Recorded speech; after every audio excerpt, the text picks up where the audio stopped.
Halo, selamat pagi semua. Kembali lagi di kelas ekonomi cuan, cuan, cuan. Jadi, pada kesempatan kali ini kita akan mempelajari salah satu materi yang sangat penting dalam ilmu ekonomi. Kira-kira apa ya? Oke, jadi materi yang sangat penting itu adalah ketenagakerjaan. Melalui materi ini, kita dapat memahami bagaimana suatu negara memanfaatkan sumber daya manusianya, kemudian menilai kondisi pasar kerja, serta melihat sejauh mana perekonomian dan mampu menyediakan kesempatan kerja bagi masyarakat.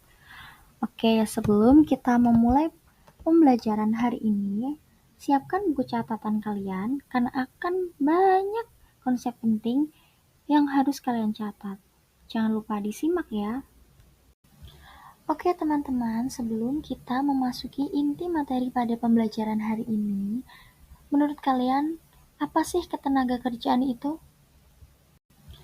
Oke teman-teman, sebelum kita memasuki inti materi pada pembelajaran hari ini, menurut kalian, apa sih ketenagakerjaan itu?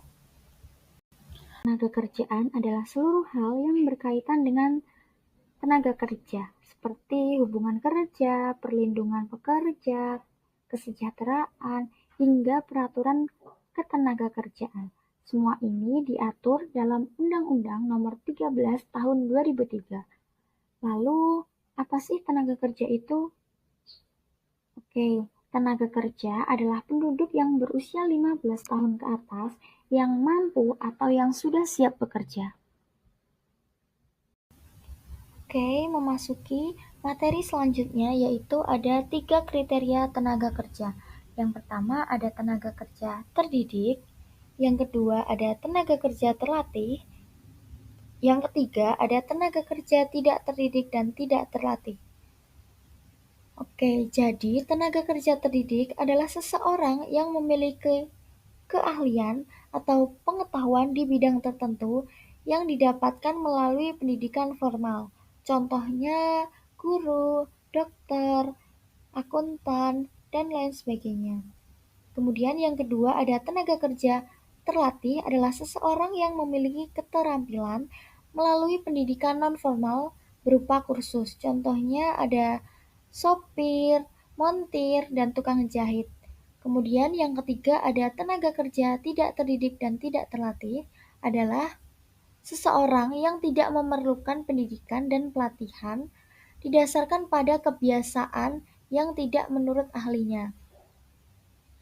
Oke, itu tadi adalah 3 kriteria dari tenaga kerja. Selanjutnya kita akan membahas angkatan kerja. Apa sih angkatan kerja itu? Jadi, angkatan kerja dibagi menjadi 2, yaitu ada angkatan kerja dan bukan angkatan kerja. Angkatan kerja menurut ILO adalah penduduk usia kerja 15 sampai 64 tahun yang bekerja dan sedang mencari pekerjaan.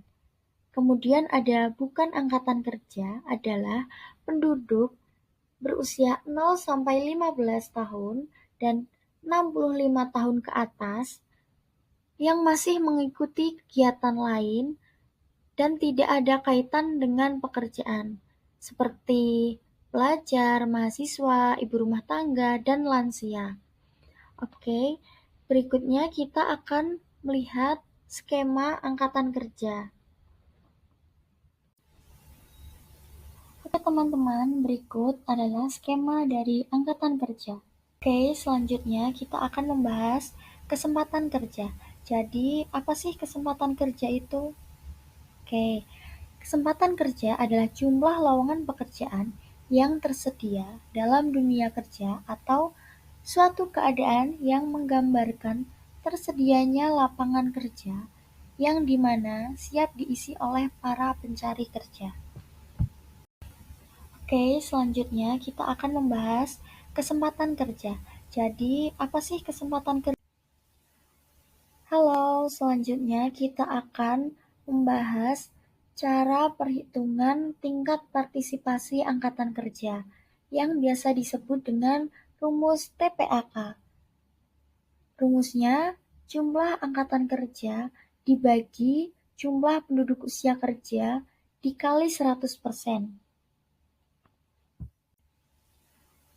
Halo, selanjutnya kita akan membahas cara perhitungan tingkat Oke, sekarang kita akan membahas cara perhitungan tingkat pengangguran terbuka.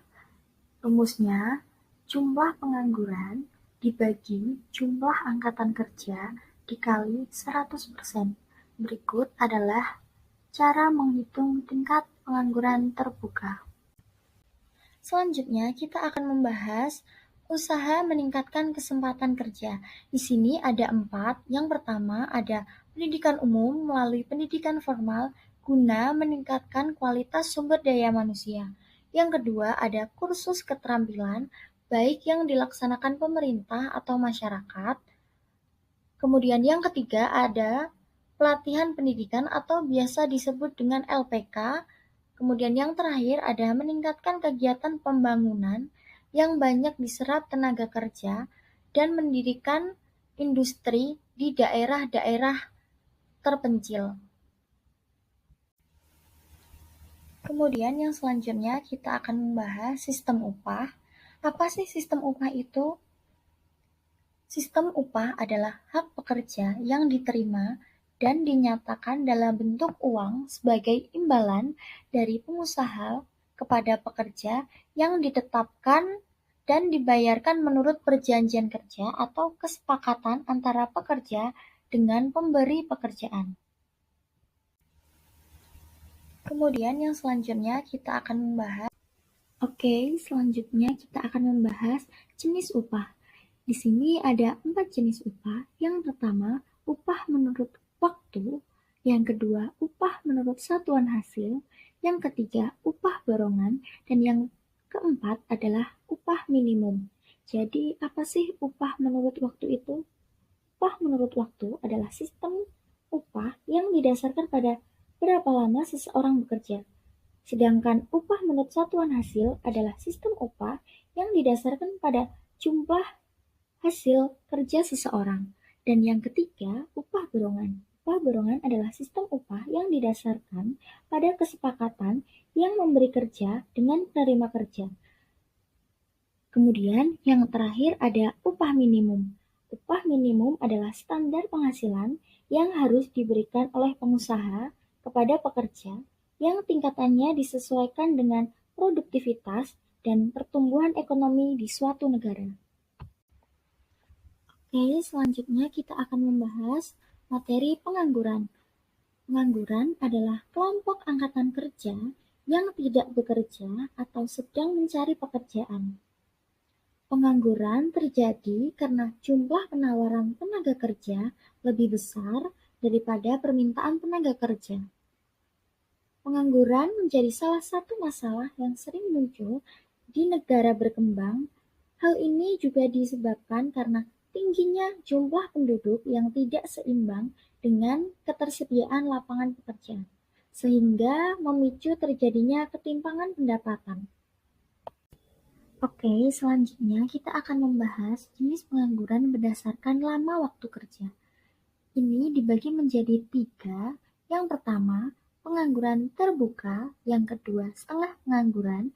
Yang ketiga, pengangguran terselubung. Jadi, apa sih pengangguran terbuka itu? Pengangguran terbuka adalah angkatan kerja yang sama sekali tidak memiliki pekerjaan. Contohnya ada pelajar, mahasiswa, dan lain sebagainya. Oke, selanjutnya yang kedua ada setengah pengangguran. Setengah pengangguran adalah angkatan kerja yang sudah bekerja namun tidak bekerja secara optimal atau biasa bekerja di bawah jam kerja normal. Yang ketiga ada pengangguran terselubung. Adalah angkatan kerja yang sudah bekerja namun tidak bekerja karena tidak kesesuaian latar belakang. Contohnya, latar belakangnya adalah pendidikan, akan tetapi dia tidak bekerja menjadi seorang pendidik. Oke, yang terakhir kita akan membahas pengangguran siklis. Jadi, apa sih pengangguran siklis?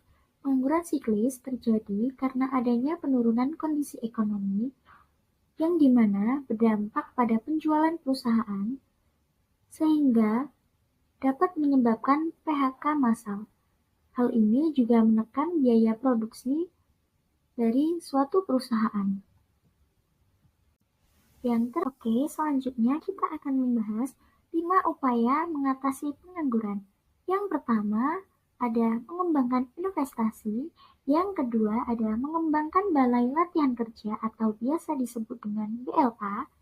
Yang ketiga, ada program kerjasama luar negeri seperti PKI. Dan yang keempat, ada mengembangkan sektor industri kecil dan menengah di dalam masyarakat. Dan yang terakhir, ada menyediakan pendidikan yang relevan dengan kebutuhan dunia kerja. Sekian pembelajaran ekonomi hari ini. Semoga materi yang saya sampaikan jelas dan mudah difahami ya. See you next time. Bye-bye.